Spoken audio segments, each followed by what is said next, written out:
Hi, my name is Nyla and welcome to my presentation on how to map and graph words. Here we see a graphing chart. This is where we're going to map and graph our words. There's a few different sections that I would like to go into further depth with you.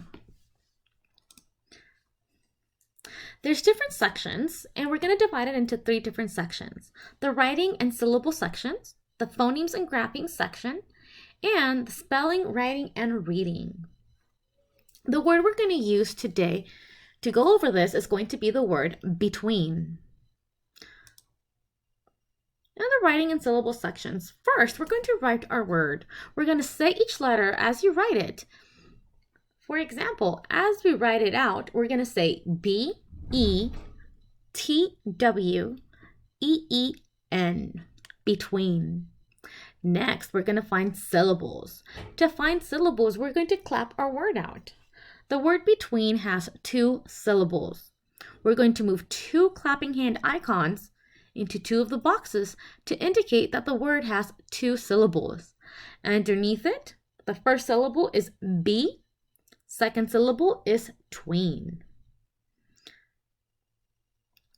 Next, we have our phonemes and graphemes section.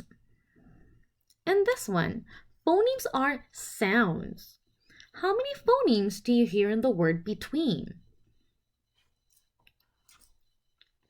If you sound it out, we have 6 phonemes. We have B, E, T, W, E, N, between. 6 phonemes.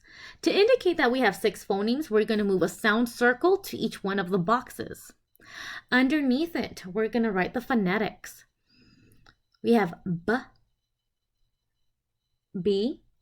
We have a long E, a T, W, another long E sound, and N, between. Next, we have the graphemes. What letters are we going to write or graph to represent each sound? For B, we have a B.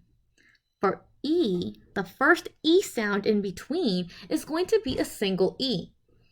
Next, we have T, W. And if we pay close attention here, between at the end has a double E. That vowel T makes that long E sound. We end our word with the N, between. And we have just graphed our word, between. And for our last section, we have the spelling, writing, and reading section. For sound and write, again, this time we're going to sound and write each word. So as we write our word, we're going to say B, E, T, W, E, N, between. Now for our final section, we're going to blend and read your word. Using the arrow at the bottom, we're going to, with your index finger, you're going to touch the circle and swoosh under the word as you read it. Ready? Let's do it together. Between. That concludes my presentation. Now you know how to map and graph words.